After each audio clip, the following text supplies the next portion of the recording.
성경 속의 인물, 오늘은 이제 33번째 시간인데요.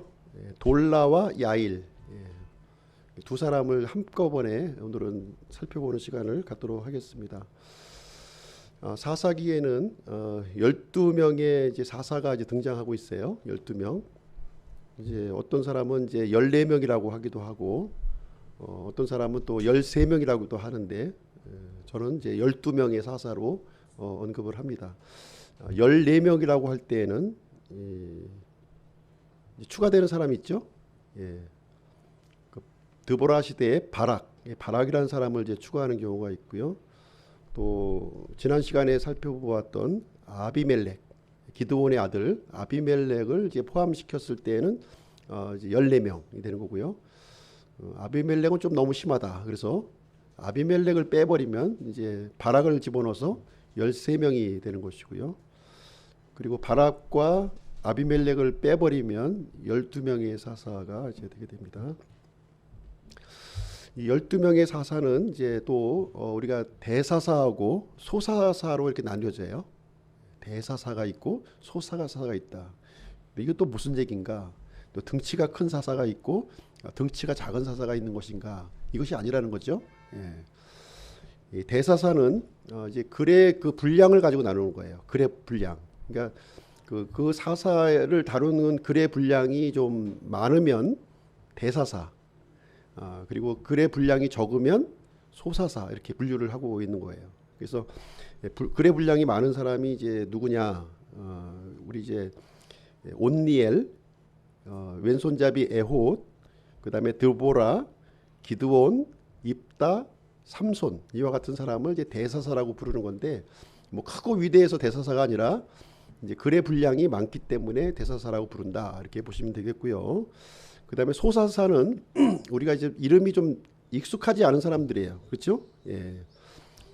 삼갈, 오늘 이제 살펴보게 될 돌라와 야일, 그다음에 입산, 엘론, 압돈, 아마 처음 들어보는 사람들도 많이 있을 텐데 이런 사사들을 이제 소사사라고 부르는 겁니다. 분량이 너무 짧아요. 한 절 내지는 두 절, 또 많아야 세 절, 이 정도 구성되어 있기 때문에 그렇게 부르고 있습니다.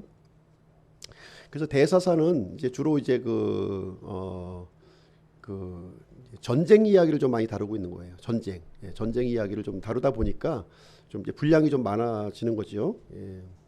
반면에 이 소사사는 전쟁과 관련 없이 평화의 시기에 이렇게 그 통치했던 그런 사사를 얘기해주고 있어요. 그래서 전쟁 사사와 이제 그 행정 사사 이렇게 좀 구분되기도 하는데, 이제 평화의 시기에는 뭐 뚜렷한 게 없는 거죠. 이제 그럴 때 이제 할 말이 별로 없으니까 적게 기록이 되었습니다. 대원서도 마찬가지입니다. 대원서도 이제 대대원서가 있고 소대원서가 있는 거예요. 그래서 그 대대원서는 뭐 이렇게 위대해서 뭐 대대원서가 아니라 분량이 많은 거예요. 분량. 이사야라든가 예레미야라든가 에스겔 같은 경우 분량이 굉장히 많잖아요. 그러니까 이제 대원자라고 부르는 것이고요. 반면에 이제 뭐 그 작은 그 분량의 그 대원서가 있어요. 그런 것들은 소대원서 이렇게 분류를 한다 이렇게 보시면 되겠습니다. 어쨌든 이제 이 사사를 우리가 이제 살펴보고 있는데, 이 사사들의 공통적인 특징이 뭐냐? 성령님이 부어졌다는 거예요. 그렇죠? 기름 부음이 이제 있었다는 거죠. 그래서 하나님께서 성령님을 부어 주시는 이유는 뭐냐? 뭐 잘 먹고 잘 살라고 이제 성령님을 부어 주는 것이 아니라 하나님께서 맡겨 주신 일이 있다는 거예요. 특별한 임무를 수행할 수 있도록 하기 위해서 그 사람을 임명하고 그 맡겨진 직무를 감당할 수 있도록 능력을 이렇게 부어주시는데, 바로 성령님의 부어주심을 통해서 감당하게 하신다는 것이 공통적으로 이제 있는 내용이 되겠습니다. 오늘은 이제 돌라와 야일인데요. 첫 번째로 이제 그 돌라. 우리 말로는 좀 이름이 좀 이제 조금 이상하죠. 돌라인데 여섯 번째 사사가 되겠습니다. 여섯 번째 사사인데 1절, 2절 이제로 소개가 되어 있어요. 제가 한번 읽어드릴게요. 아비멜렉 이후에 이사갈 사람 도도의 손자요 부하의 아들인 돌라가 일어나 이스라엘을 보호하니라. 그가 에브라임 산에 3일에 거하며 23년 동안 이스라엘을 재판하다가 죽어서 3일에 묻히니라. 그래서 이 돌라 이야기는 요게 다예요. 요게 다. 요게 전부 다 내용이에요. 아비멜렉이라고 하는 이 사악한 통치자 이후에 지금 이제 등장을 했는데 이사갈 지파 사람이에요. 이사갈 지파 사람이었고 도도의 손자요 부하의 아들인 돌라가 이제 일어났다 이렇게 얘기를 하고 있습니다. 일어났다. 일어났다. 그리고 이 사람이 한 일이 무엇이냐? 이스라엘을 보호하는 일을 했다 이렇게 하는 것입니다. 그리고 나서 에브라임 산의 이사갈 지파 사람인데 지금 어디서 죽어요? 에브라임 산에 3일에 거하며 3일에서 살았다는 거예요. 자기 지파에 살았던 것이 아니라 이사갈 지파 사람인데 그 에브라임 지파의 사람들과 함께 살았고 23년 동안 거기서 23년을 그 이제 사사로서의 직무를 수행합니다. 그러다가 죽어서 3일에 묻히니라. 그러니까 에브라임 지파의 땅에 또 묻히게 되는 그런 일을 이제 하게 되었습니다. 이 돌라는요, 이제 기드온 사사 기드온에 이어지는 물론 이제 이 아비멜렉이라고 하는 사람이 이제 죽은 뒤에 이제 사사로 세워지게 되는데요. 기드온의 이제 그 사사의 계보로 보면 기드온에 이어지는 그런 사사가 이제 되겠습니다. 이 기드온을 이제 보시게 되면 앞서서 이렇게 말씀드렸지만 이 기드온은 이제 하나님으로부터 이제 쓰임을 받은 그런 사사였어요. 이스라엘을 괴롭혔던 그 미디안 그 족속들을 이렇게 물리쳤고요. 300명의 그 약골 군사를 데리고 13만 명 이상 되는 미디안 군대를 이제 물리치게 되었습니다. 아주 위대한 영웅으로 이렇게 이제 받들어졌겠죠. 그럼에도 불구하고 이 기드온은 인간적인 약점이 있다는 것을 이제 지난번에 이제 말씀드렸습니다. 전쟁이 끝난 다음에 이 평화의 시기에 이렇게 하나님의 뜻을 이렇게 세우기보다는 자신의 개인의 탐욕을 이렇게 추구하면서 이렇게 살았다. 그래서 많은 아내와 이제 아들들을 이제 두게 된 이야기를 우리가 살펴보았습니다. 그래서 이제 그 결과가 뭐냐? 이 아비멜렉이라고 하는 그 아들을 두게 되어서 사악한 통치자가 이제 이스라엘을 3년 동안 이렇게 다스리게 되는 일이 발생하게 되었습니다. 아비멜렉은 우리가 이제 지난 시간에 함께 살펴본 내용이 되겠고요. 이 아비멜렉은 이 3년 동안 이스라엘을 통치했는데 이 가시나무와 같은 아주 포악한 아주 이 난폭한 통치자였습니다. 자신의 형제 70명을 한꺼번에 다 죽이고 스스로 이제 왕이 된 그런 인물이 이제 되겠습니다. 그리고 이제 이 아비멜렉을 이제 도왔던 사람들이 누구냐? 세겜 사람이라고 말씀드렸어요. 세겜 사람. 자기 어머니의 그 외가 쪽 이 사람들을 이게 어떤 정치 세력의 발판으로 삼아서 이제 왕이 되는 그런 일이 이제 진행되었습니다. 그런데 이제 이 세겜 사람과 이제 시간이 흘러가면서 이제 갈등이 또 생긴 거죠. 그래서 세겜 사람들의 불만이 이렇게 폭증하게 되어서 이제 반역을 일으킵니다. 예전에는 이제 아비멜렉이 이제 반역을 일으켰는데 자신의 그 정치를 도와주었던 세겜 사람들이 우리가 반역을 일으켜요. 그러니까 이제 아비멜렉이 아주 화가 나가지고 이 세겜 사람들을 완전히 다 진멸시키는 완전히 망대를 불태워가지고 불로 태워 다 죽이는 일을 이제 감행을 한 거예요. 그런 일을 진행하다가 어떤 여인이 던진 그 맷돌에 이렇게 맞아가지고 아주 비참한 죽음으로 이제 그 최후를 맞이하게 되는 심은 대로 거두는 그 보응이 이제 임하게 되었습니다. 그래서 이 아비멜렉이 죽은 이후에 이제 어떻게 되냐면 이제 돌라라고 하는 사사가 지금 이제 일어났다. 지금 이렇게 얘기를 해주고 있는 거예요. 굉장히 어려운 시기죠. 지금 그 아비멜렉이 이제 아주 공포스러운 통치를 3년 동안 진행하게 되고 세겜 사람들을 아주 잔인하게 이렇게 살육하게 되면서 이스라엘은 완전히 어떻게 보면 혼란의 도가니 속에 이제 빠져 있는 상황에서 이 돌라라고 하는 사람이 이제 사사로 이제 일어났다 이렇게 얘기하고 있는데요. 이 돌라라고 하는 그 이름의 뜻이 뭐냐? 이 벌레예요, 벌레. 벌레라는 그 이름을 가지고 어떻게 부모님이 그 벌레라고 이름을 자식에게 붙여줄 수 있을까 이제 이런 생각을 하게 되는데요. 어쨌든 이제 돌라는 벌레라고 하는 뜻을 이제 가지고 있습니다. 이 사람은 이사갈 지파의 사람이었고요. 도도의 손자요, 부하의 아들이다 이렇게 표현을 해주고 있습니다. 이 아비멜렉으로부터 이렇게 받았던 이 그 많은 상처가 있었을 텐데 이스라엘 백성들에게 그 상처를 이렇게 치유하고 봉합하는 그런 일을 했던 사사로 이렇게 보여지게 됩니다. 이 아비멜렉의 이 난동 어떻게 보면 난동이죠. 예, 난동 뭐 누가 자기 스스로 이제 왕이 되어서 이렇게 했는데 이 난동을 수습하는 일을 했던 이 사사가 바로 이제 돌라라고 하는 사사가 되겠습니다. 이 문제를 수습하는 문제를 수습하고 갈등을 봉합하는 이런 사사였다는 거예요. 이제 여기 이제 그 한 가지 이제 보게 되면 그 에브라임 산에 그 3일에 거했다는 내용이 나오잖아요. 3일 에브라임 산에 그러니까 이 돌라가 활동했던 지역이 어디냐? 자기 이사발 지파의 그 자기 지파 안에서 활동한 것이 아니라 이 에브라임 지파에 가서 이렇게 그 활동을 했다는 거예요. 좀 특이하죠. 일반적으로 어떤 자신의 어떤 정치적인 기반을 이렇게 튼튼히 하기 위해서는 자기 지파 안에서 이렇게 하는 것이 모든 부분에서 좀 이렇게 자유로웠을 텐데 또 효율적이었을 텐데 자기 지파가 아닌 그 에브라임 지파에 가서 이제 그 활동을 했다 이렇게 얘기를 해주고 있는 것입니다. 이유가 무엇일까요? 왜 자기 지파를 버리고 이 에브라임 지파에 가서 이렇게 했을까요? 우리가 한번 생각을 해본다면 지금 이제 기드온이 어느 지파 사람이었죠? 기드온이 그 므낫세 지파의 사람이에요. 그리고 기드온의 아들 아비멜렉도 역시 므낫세 지파의 사람이었겠죠. 그래서 기드온이 40년 동안 이스라엘을 이제 통치하고 이 그 아비멜렉이 3년간 이렇게 공포 정치를 또 수행하는데 총 43년 동안 므낫세 지파 사람이 이스라엘을 통치한 거예요. 근데 제대로 통치했다고 보기는 좀 어려운 거죠. 물론 기드온은 이제 미드안하고의 그 어떤 전쟁에서 승리를 했지만 그 이후에 한 일이라고 본다면 아내를 많이 얻어가지고 자식을 뭐 70명이나 낳은 것밖에 더 있습니까? 예, 그래서 이스라엘 백성들은 이 기드온의 뒷바라지를 하는데 많은 좀 에너지가 좀 소진되었고요. 또 이 기드온이 죽자마자 또 일어났던 인물이 누구예요? 아비멜렉이라고 하는 아주 이 불량스러운 이 아들이 또 일어나가지고 이스라엘 전체를 또 아주 쑥대밭으로 만들어 놓는 일이 생겼던 것이지요.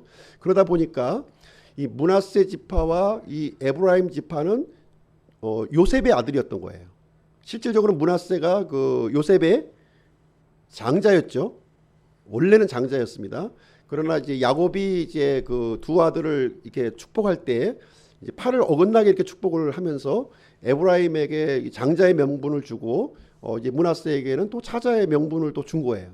그러다 보니까 실질적인 장자는 또 므낫세였는데 또 공식적으로 인정받은 장자는 에브라임이었다는 거죠. 그래서 어떻게 보면 좀 알력이 굉장히 이제 심했던 관계에 있었고요. 그런 가운데 실질적으로 이스라엘의 어떤 이 대표적인 그 지파는 누구냐면 에브라임 지파였던 거예요. 근데 43년 동안 누가 이스라엘 재판했어요? 므낫세 지파가 이제 재판을 했다고 하는 사실이죠. 그러다 보니까 므낫세 지파와 이 에브라임 지파 사이에 이 갈등이 어떻게 불만이 누구에게 불만이 많았겠습니까? 에브라임 지파에게 불만이 많았겠죠. 그렇죠? 43년 동안 누르고 우리가 장자 지파인데 하면서 우리가 왜 기드온한테 왜 이렇게 지배를 받아야 되는가? 아니면 또 저렇게 불량스러운 아비멜렉한테 내가 이렇게 고통을 당해야 되는가 하는 그런 굉장히 뭐랄까 당시 사회적인 상황을 좀 이해할 수 있겠죠. 예, 그 지파 간의 갈등과 또 이렇게 이게 장기간에 걸친 므낫세 지파의 어떤 이 폭정에 의해서 이렇게 에브라임 지파가 굉장히 어려운 이 상황에 놓여져 있었을 겁니다. 이런 상황에서 이사갈 지파에 있는 이 돌라가 사사로 일어난 거예요. 일어나서 가장 시급하게 해야 될 일이 무엇인가? 바로 에브라임 지파를 좀 이렇게 화합하고 봉합하는 일이 굉장히 중요했을 거예요. 물론 다른 지파도 다 이제 문제가 갖고 있었겠지만 그래도 이 에브라임 지파의 가장 큰 지파거든요. 가장 큰 지파에 대한 이런 수습이 굉장히 중요했을 것이라고 생각을 하고요. 그래서 몇 년입니까? 여기서 20 몇 년이죠? 예, 23년을 이제 3일 에브라임 땅 3일에 거하면서 이제 그 진행을 하게 됩니다. 그리고 이제 이 에브라임에는 또 어떤 도시가 있었냐면 실로라고 하는 도시가 있었어요. 실로. 예, 실로가 어디인가요? 실로는 그 성막이 있는 장소예요. 성막. 그래서 예배의 중심지가 당시에는 어디였어요? 실로에 있었다는 거죠. 성막을 중심으로 이제 예배의 중심지가 이루어졌기 때문에 그래서 이 돌라는 행정의 중심지로 에브라임 지파를 선정했고요. 에브라임 지파의 3일이라고 하는 곳을 이제 선정을 했고, 그 다음에 실로를 통해서 이렇게 그 하나님을 향한 그 예배를 회복하는 그런 일을 이제 진행했다는 것을 우리는 생각해 볼 수가 있는 거예요. 그래서 이제 그 이 기드온이 이제 그 금 에봇을 만들면서 이스라엘 사람들이 이제 그 배도의 길로 이제 갔다고 이제 말씀드렸죠. 바알을 섬기고 우상을 섬기는 쪽으로 이제 흘러내려가고 있었던 거예요.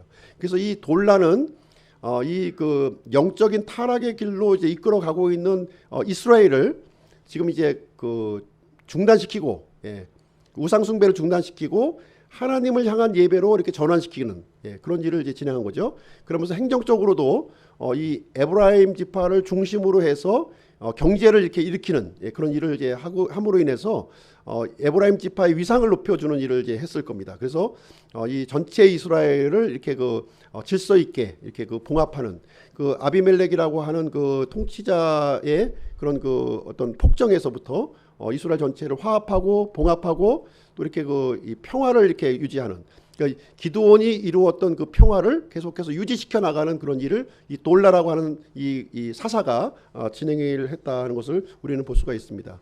뿐만 아니라 이 돌라에 대해서 기록하고 있는 이 두 구절의 말씀을 통해서 이 그 외적의 침략이 을 언급하지 않고 있는 거예요. 그렇죠?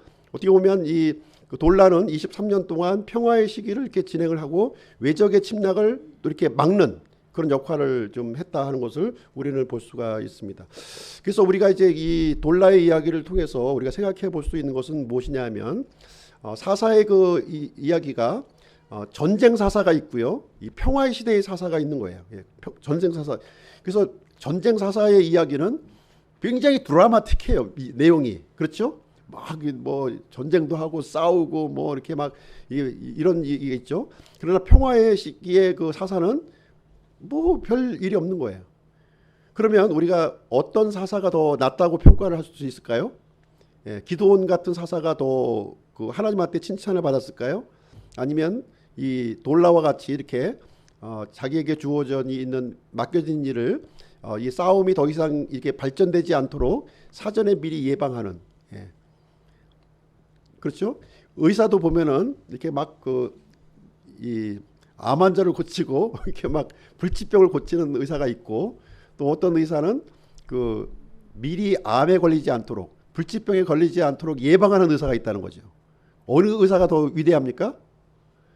암을 고치는 의사가 위대합니까? 아니면 암이 걸리지 않도록 예방하는 의사가 더 위대합니까?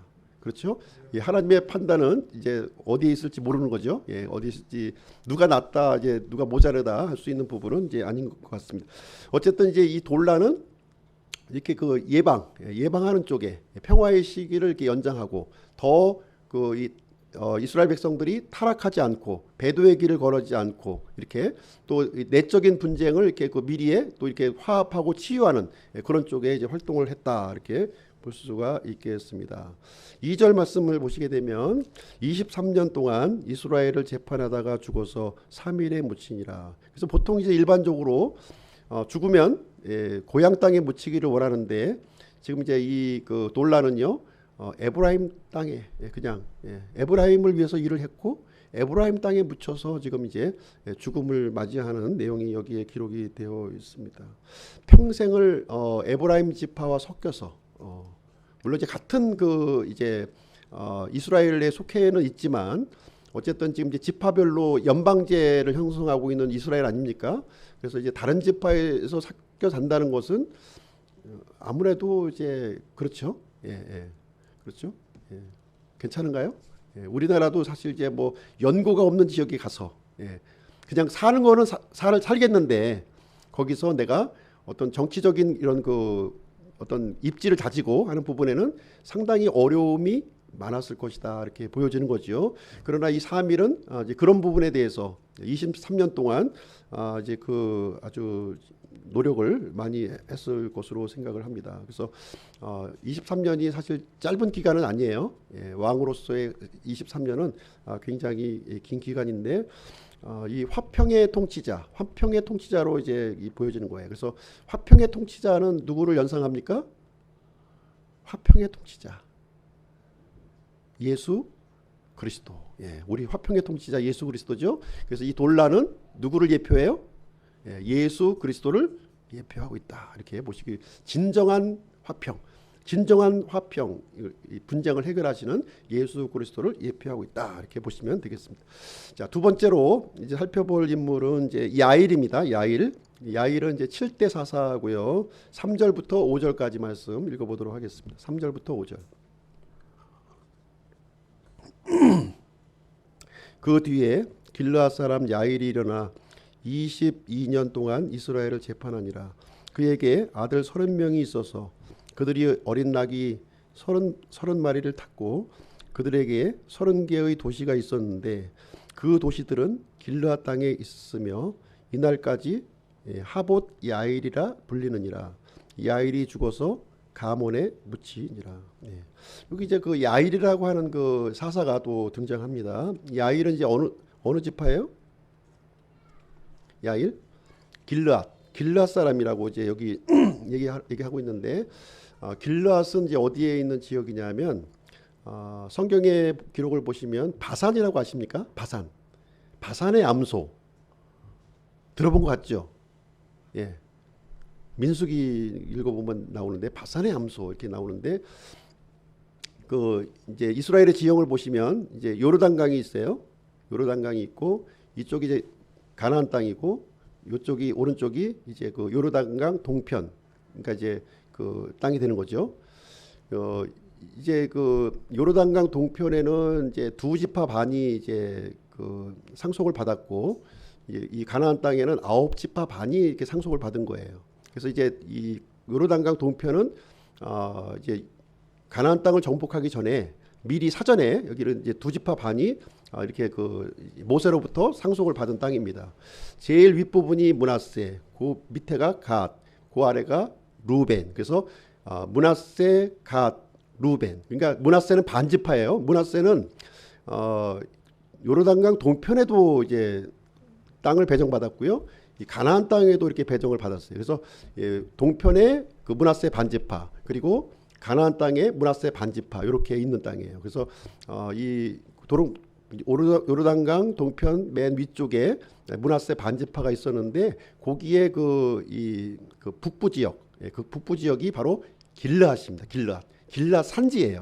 산으로 이렇게 되어 있는 그런 땅인데 그 므낫세 지파 위에는 또 어느 지역이냐?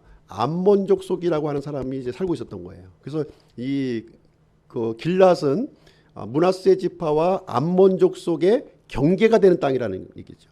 다시 말하자면 우리로 얘기하면 이제 우리 DMZ하고 같은 데라는 거예요. 이렇게 그 서로 이제 접경을 하고 있는.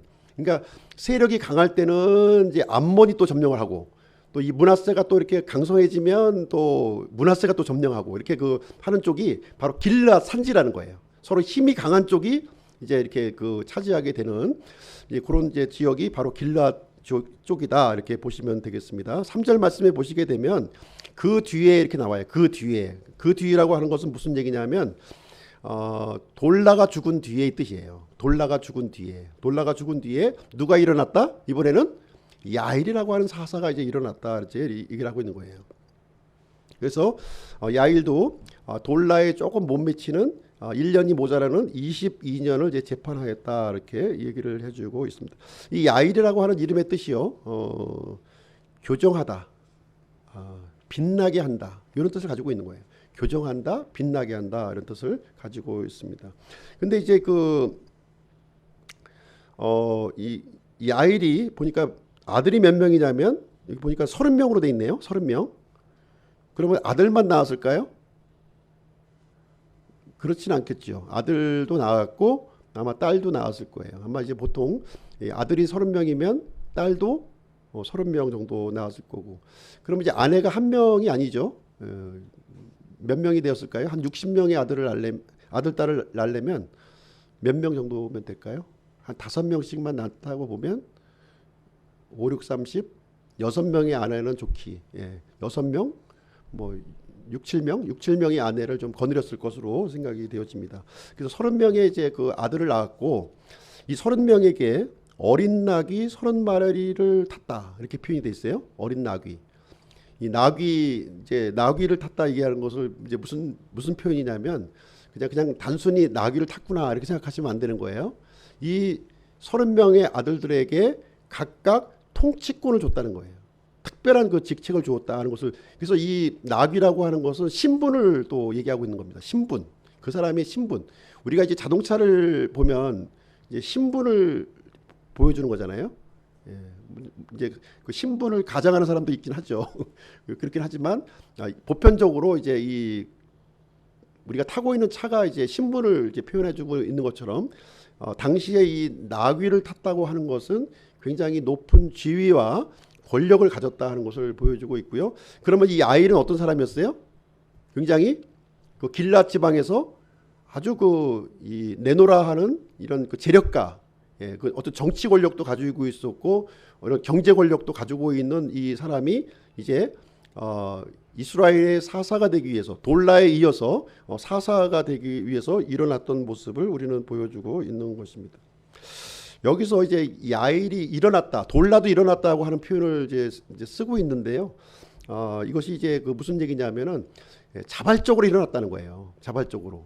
그래서 이제 이 돌라와 야일이 이제 목격한 것은 무엇이냐면 이 아비멜렉이라고 하는 사악한 통치자가 일어났다는 거예요. 이 믿음의 사람들이 이렇게 침묵하고 있을 때, 아무 말도 안 하고 있었을 때 사악한 통치자가 일어난다는 거예요. 그것을 알게 된 거예요. 그래서 이 아비멜렉과 같은 통치자가 일어나기 전에 내가 일어나서 이렇게 이스라엘을 하나님 앞에서 바르게 인도해야 되겠다 하는 일이 일어나게 되는 것입니다. 그래서 야일은 이렇게 힘든 시국에 침묵하지 않고 자원해서 하나님의 일을 위해서 일어난 사람이라는 거예요. 돌라도 마찬가지고요. 오늘날에도 이런 사람이 필요하다는 겁니다. 오늘날에도 이렇게 진리를 붙들고 또 하나님의 이 왕국을 위해서 이렇게 침묵하지 않고 일어날 사람이 필요하다는 거예요. 할 일이 많이 있는데 이 일에 나서기를 원하고 있다는 것입니다. 만약에 믿음의 사람들이 침묵하고 있다면 어떤 사람들이 일어나요? 아비멜렉과 같은 이런 사람들이 판을 치고 세상을 망치게 된다고 하는 사실입니다. 교회에서도 거짓 교사들이 일어나는 거예요. 그래서 이 교회 안에서도 뭐 국가 차원도 마찬가지겠지만 이렇게 믿음의 사람, 이런 사람들이 침묵하지 않고 일어나는 것이 필요하다. 그래서 야일의 뜻이 교정하다, 빛나게 하다, 이런 뜻을 가지고 있는 것이에요. 하나님의 말씀으로 이렇게 바르게 교정하고 빛나게 하는 이런 일을 감당할 사람이 지금 역시도 필요하다, 이렇게 볼 수가 있겠습니다. 그래서 돌라는 지금 이제 가나안 땅에 에브라임 지파의 3일에서 활동을 했어요. 그렇죠. 이제 이 중부 지역에서 활동을 하다가 지금은 이제 이 요르단강 동편에 있는 므낫세 지파 길랏 맨 북부 지역, 그쪽 지역으로 지금 이제 배경이 이제 바뀌어지는 내용을 우리에게 알려주고 있는 것이 되겠습니다. 그래서 이 사사의 활동이 에브라임 지파 내에서 므낫세 지파의 땅으로, 므낫세 반지파의 땅으로 이렇게 옮겨지고 있는 부분을 이제 얘기를 해주고 있어요. 그래서 야일은 다른 지파에 가서 활동한 것이 아니라 므낫세 지파 안에서 이렇게 활동했던 그런 사사가 되겠습니다.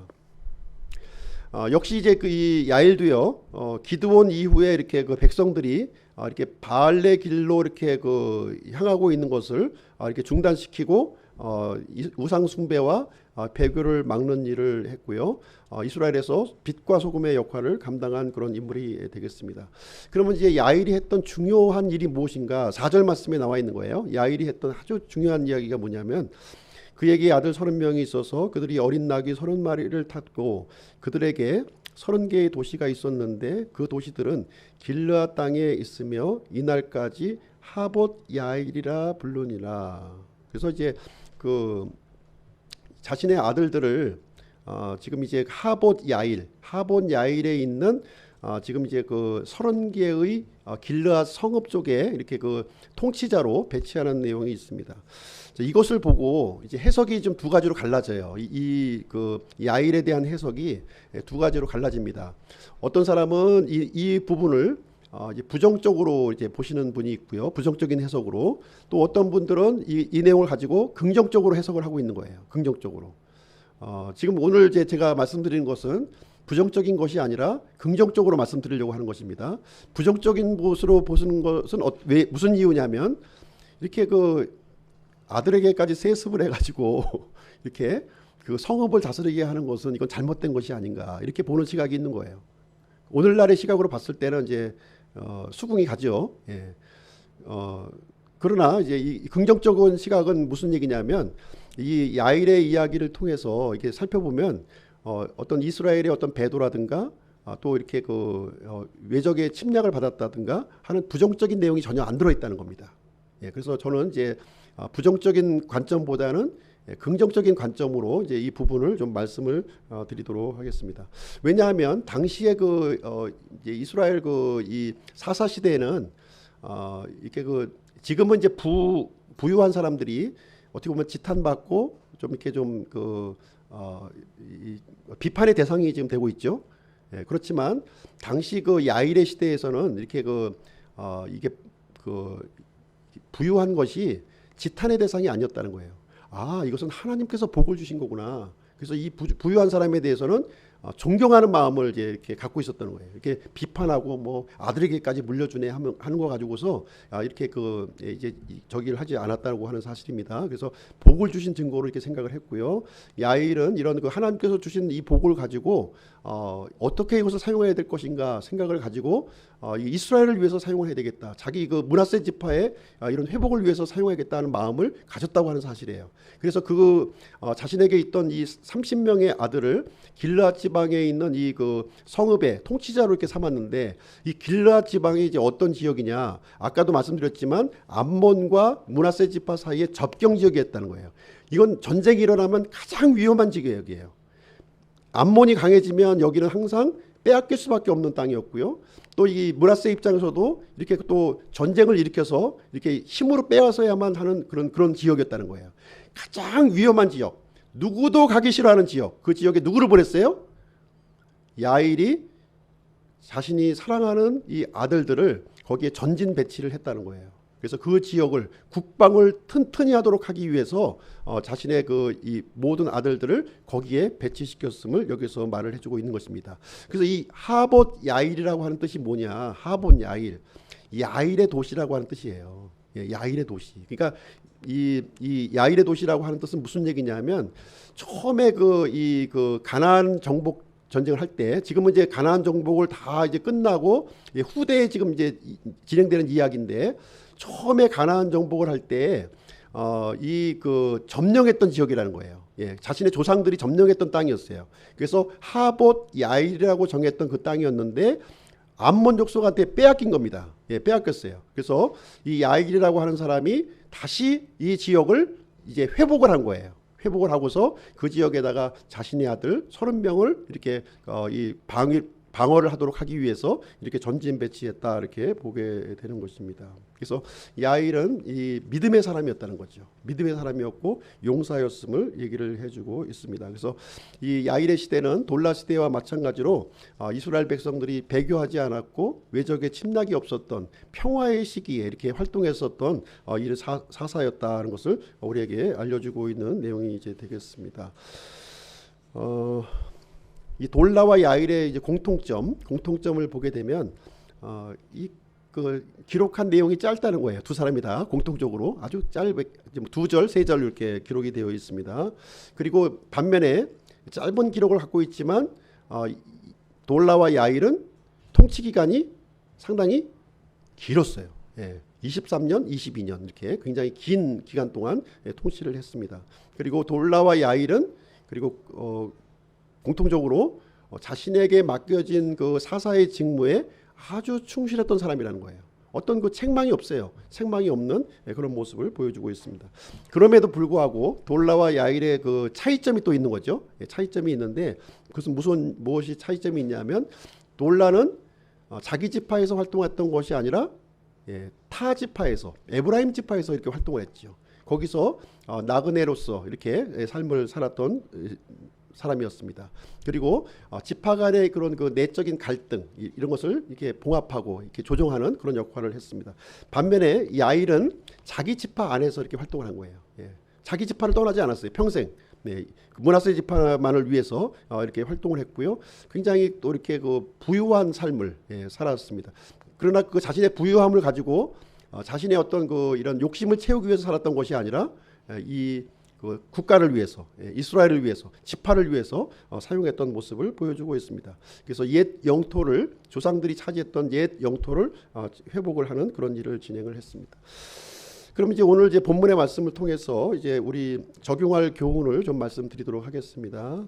첫 번째는 이 야일과 이 돌라의 시기는 침묵의 시기였다는 거예요. 하나님께서 이렇게 이렇게 개입하거나 간섭하거나 이 말씀이 없었던 그런 시기였어요.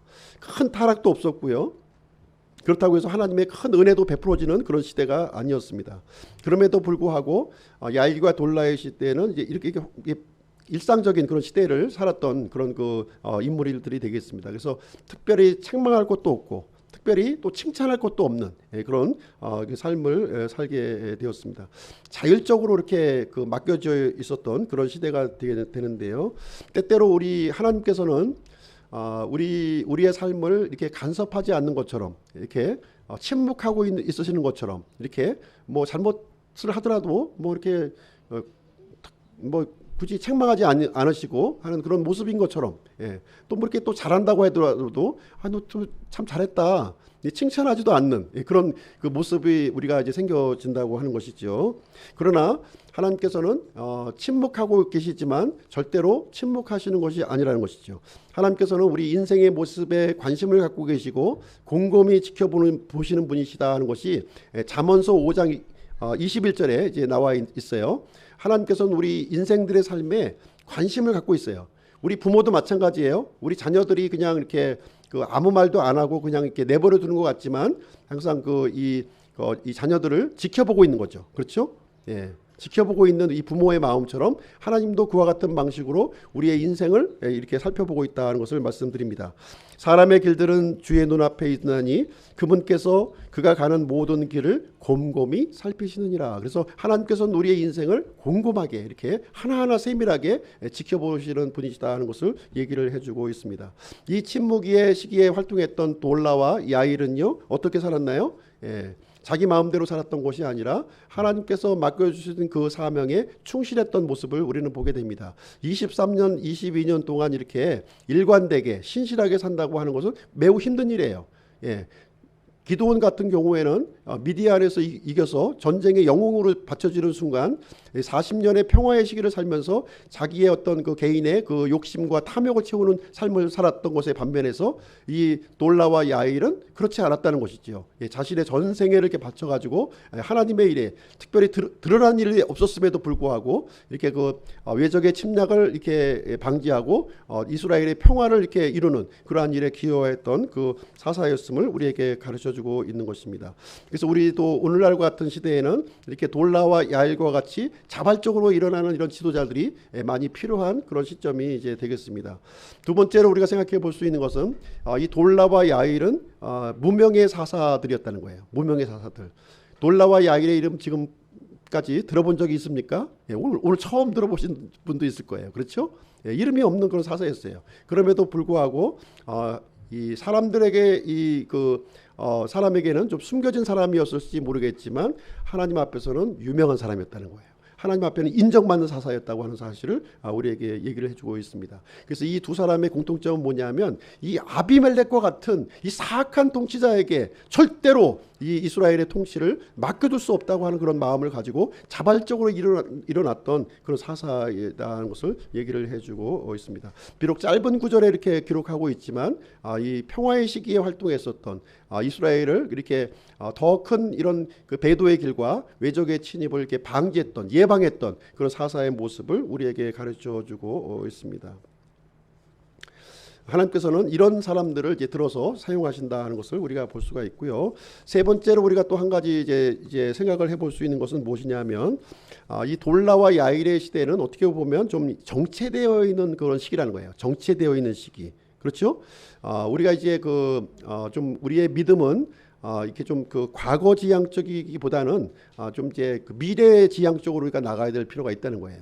지금 이제 돌라와 야일의 경우는 기드온이 이루었던 이 평화를 유지하는 정도에 머물렀다는 거예요. 더 이상 배도의 길을 가지 아니하고 더 이상 외적의 침략을 받지 아니하고 이렇게 이 정도 이게 좀 그런 상태에서 어떤 화평함과 이런 그런 것을 이제 구성하는 것으로 이제 만족을 했다 하는 것을 볼 수가 있습니다. 누구에게나 이제 오늘이라고 하는 시간이 주어지게 되는데요. 이 오늘이라고 하는 시간은 어제보다는 나아야 된다는 거예요. 어제와 같아서는 안 된다는 거예요. 어제와 같으면 어떻게 됩니까? 어제와 같다고 하는 것은 이 오늘이라고 하는 시간을 제대로 활용하지 못했음을 얘기해주고 있는 것이고요. 우리의 믿음의 이 퇴보를 우리에게 말씀을 해주고 있는 내용이 이제 되겠습니다. 그래서 오늘은 어제보다 나은 오늘이 되어야 한다는 거예요. 그래야만 우리는 이제 더 나은 이 진보와 발전을 이룩할 수 있다는 것을 얘기를 해주고 있습니다. 그래서 어제와 더 나은 오늘이 되기 위해서는 과연 나는 무엇을 해야 되는가? 어제의 것을 유지하려고 하는 마음을 갖고 있다면 우리는 퇴보할 수밖에 없다고 하는 사실을 이 돌라와 야일의 모습을 통해서 우리는 생각을 해볼 수가 있겠습니다. 돌라와 야일의 시대는 과거에 이렇게 멈춰 있는 신앙이었어요. 과거에 기드온의 방식을 이렇게 고수하는 그런 상태에서 머물러 있었는데 본인들은 사사의 역할을 제대로 했을지 모르겠지만 이 백성들은 서서히 병들어가고 있는 모습을 이제 보여주고 있습니다. 그래서 다음 이야기를 통해서 우리가 좀 살펴보겠지만 이 이스라엘이 이제 이 또 두 명의 사사가 또 죽음으로 인해서 이제 그 이스라엘 백성들 간에는 이렇게 또 부패의 골이 또 깊어져가는 또 우상 숭배로 또 이어져가는 내용이 이제 우리가 발전되는 모습을 우리는 볼 수가 있습니다. 그래서 건강한 공동체를 이루기 위해서는 어떻게 해야 되느냐? 과거의 신앙에 머물러서는 안 된다는 것이죠.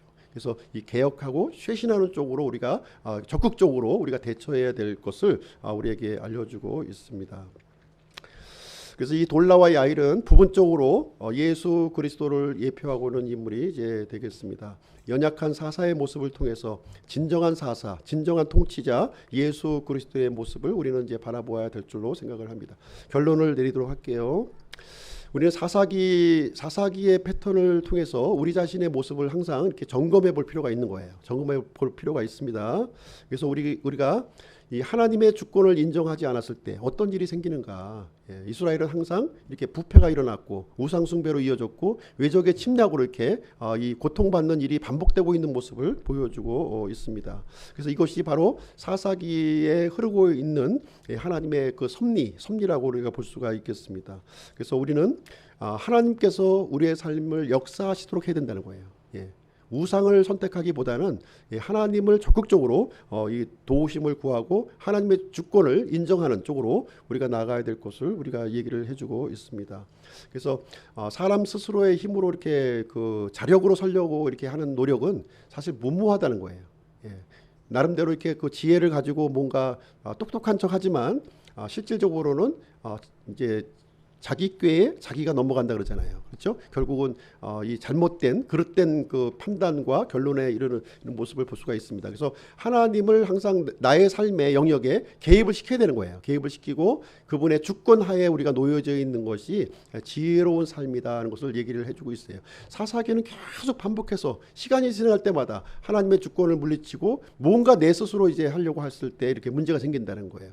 그런 모습을 우리에게 보여주고 있습니다. 그래서 우리는 끊임없이 하나님의 도우심과 은혜를 구하는 이런 겸손한 자세로 우리의 삶을 살아야 될 줄로 생각을 합니다. 그래서 오늘 이 시간에는 돌라와 야일, 짧은 내용이지만 이것을 이제 그 일정 부분 이렇게 그 추론이 또 포함되어 있습니다. 개인적인 추론이 또 사람의 추론이 들어있기 때문에 지금 이제 그 보시는 관점에 따라서 조금 이제 다르게 이제 보실 수는 있겠지만 일단 이제 이 말씀 속에 하나님의 책망과 이런 불신앙에 대한 모습이 없기 때문에 일단 믿음의 사람이라고 하는 전제하에 이제 사사의 내용을 함께 살펴보게 되었습니다.